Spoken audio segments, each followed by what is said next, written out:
누가복음 3장 1절에서 6절까지 말씀을 교독하겠습니다.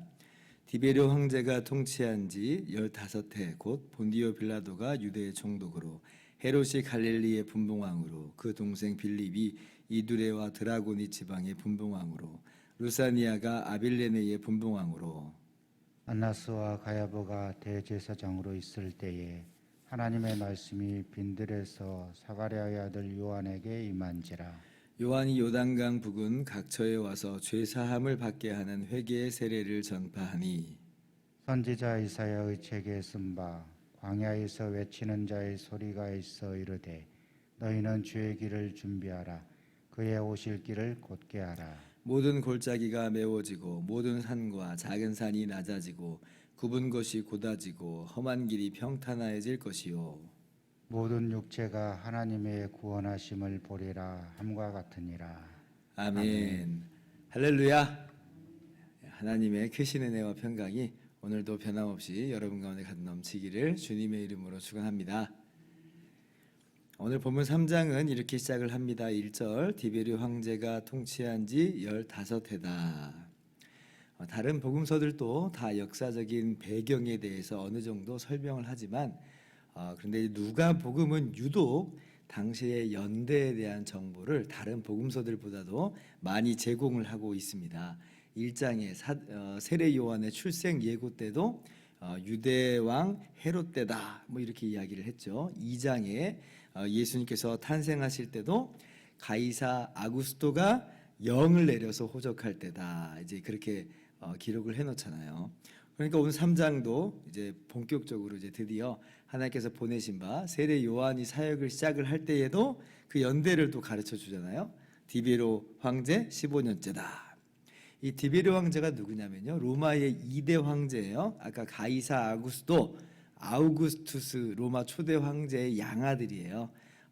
세계사로 따져본다면 이 명칭을 티베리우스 이렇게 부릅니다. 티베리우스. 근데 우리 성경에는 이제 디베료 이렇게 부르고 있죠.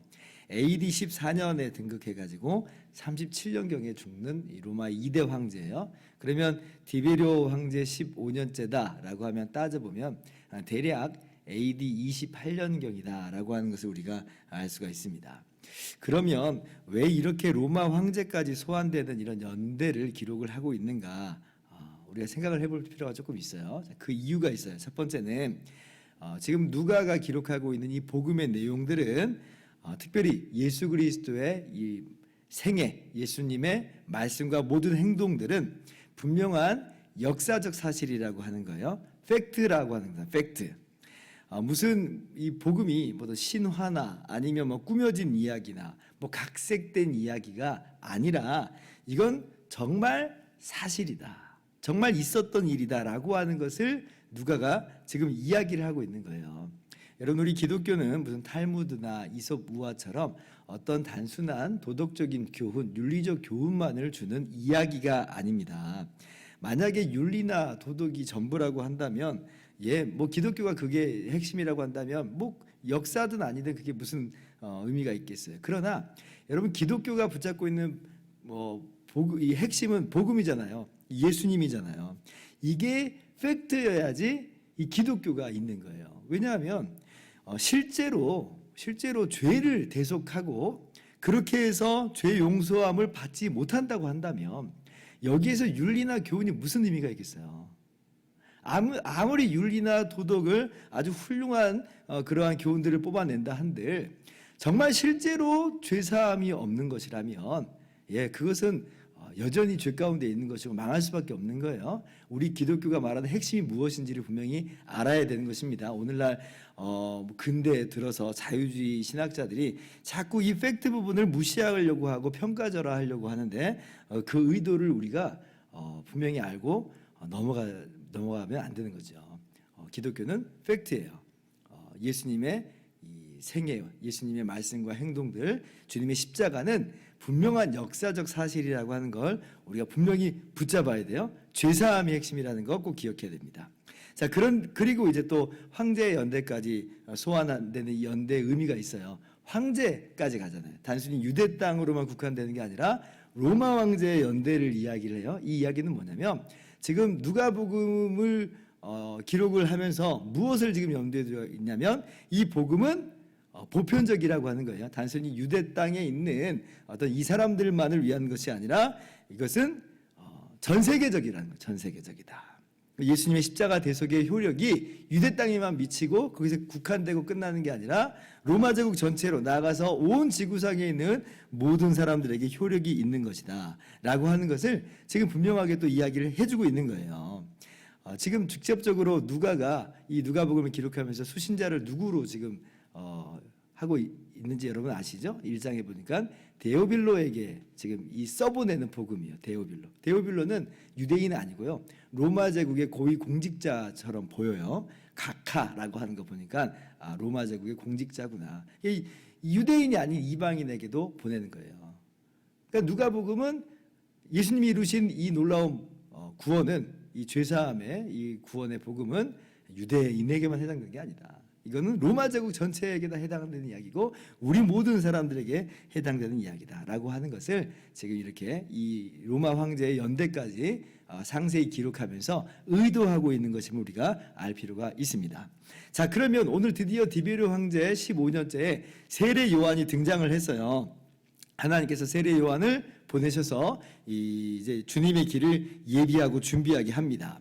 그러면 오늘 이제 세례 요한이 전한 것이 뭐냐? 세례 요한이 무슨 이야기를 했느냐 살펴볼 필요가 있죠. 3절 말씀 이제 보시면 자, 요한이 요단강 북은 각처에 와서 죄사함을 받게 하는 회개의 세례를 전파했다. 그렇게 말씀을 합니다.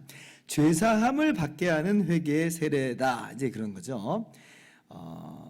이게 무엇인지를 이제 우리가 다른 복음서를 보면 보다 직접적으로 세례 요한의 메시지를 들을 수가 있어요. 세례 요한이 뭐라고 외치냐면 회개하라 천국이 가까웠느니라 이렇게 외치고 선포를 합니다.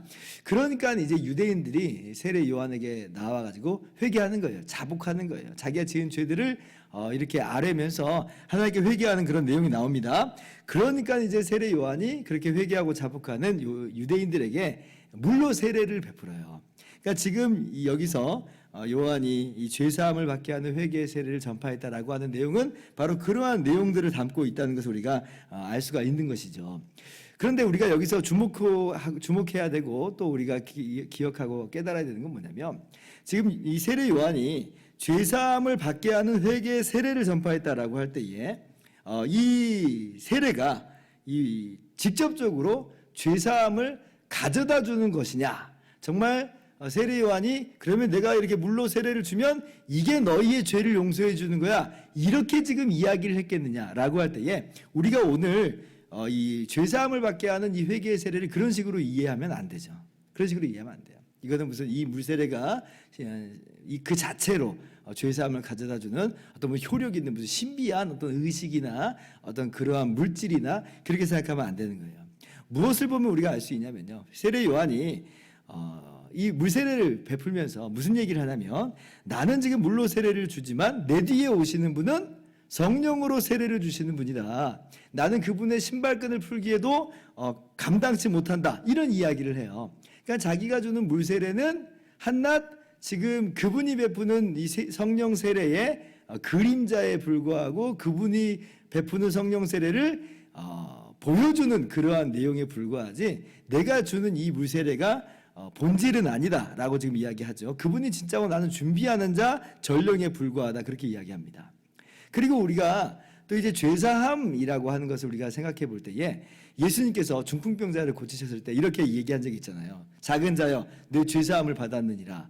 그러니까 거기에 있던 바리새인들이 어떤 생각을 대번에 하게 되냐면 아니 참람하도다 신성모독이다라고 하는 거예요. 하나님 외에 누가 죄를 사할 수 있단 말이냐 이렇게 이제 이야기를 해요. 근데 이제 예수님께서 당신이 죄사하는 권세가 있음을 보여주면서 예수님이 하나님이심을 사실 그 사건 통해서 보여주는 거예요. 자, 그러면 세례 요한이 물로 세례를 베풀면서 이 물세례가 죄사함을 가져다 주는 거야 라고 말하면 대번의 사람들이 무슨 생각을 하겠어요? 아니 지가 뭔데 무슨 죄를 사하고 말고 한단 말이야? 라고 생각할 수밖에 없는 거예요. 그래서 죄사함을 얻게 하는 이 회개의 세례는 여러분 그 자체가 이 물세례 그 자체가 죄사함을 가져다주는 어떤 본질적인 어떤 그런 것은 아니라고 하는 거예요. 그럼 뭐냐라고 할 때에 이 물세례는 죄사함의 표지예요. 회개를 했다는 표시이면서 죄사함을 받았다라고 하는 표시와 표지이지 실체가 아니라고 하는 거예요.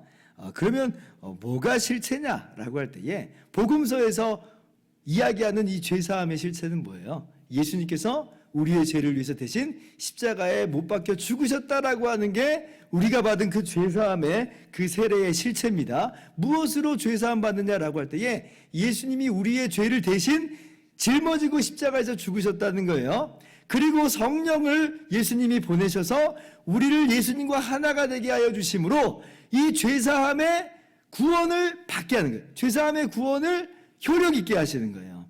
이것이 바로 죄사함의 이 회개의 세례의 본질이다라고 하는 거예요.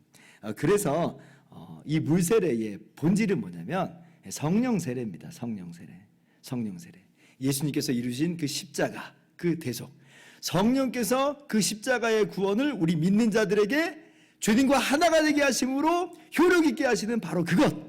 그렇게 성령 세례가 이 물세례의 본질이고 그로 말미암아 우리가 예수 그리스도로 인하여서 값없이 죄 용서함을 받는 거예요. 오늘 이 세례 요한이 전하는 이 죄사함을 받게 하는 회개의 세례를 우리가 이해할 때 여기까지 나아가야지 우리가 올바른 이해라고 하는 것을 깨달을 필요가 있습니다. 자, 그러면 이렇듯 회개 세례 요한은 자기의 일을 하는 게 아니에요. 예수님의 이루시는 그것을 미리 보여주고 준비하는 그런 전령과도 같은 그런 역할을 하는 것이죠. 자, 그렇다면 세례 요한과 우리가 그러면 아무런 상관이 없느냐라고 할 때 그렇지 않다는 걸 깨닫게 됩니다. 세례 요한은 예수님의 앞에 와서 이 복음을 전하는 복음의 길을 예비한 사람이라고 한다면 우리는 이제는 예수님의 뒤에서 예수님이 완성하신 것을 가지고 똑같이 광야에서 외치는 자의 소리에 역할을 하는 것이 우리들의 모습이다. 그래서 예수님께서 승천하실 때에 제자들에게 이제 너희는 가서 모든 민족으로 제자를 삼으라. 이 복을 만민에게 전파하라 그렇게 이야기하잖아요. 그 세례 요한이 하는 일과 우리가 하는 일이 별반 다를 게 아니에요. 세례 요한은 장차 오시는 예수님의 길을 준비했고요. 우리는 오신 예수님을 전하는 거죠. 이러한 차이가 있을 뿐이지 우리도 마찬가지로 광야에서 외치는 자의 소리와 같은 이 죄사함의 복음, 십자가 복음을 증거하고 전하는 삶을 살아야 마땅한다 하는 것이죠. 오늘 우리의 삶을 한번 돌아보았으면 좋겠습니다. 나는 어떠한 삶을 살 것인가?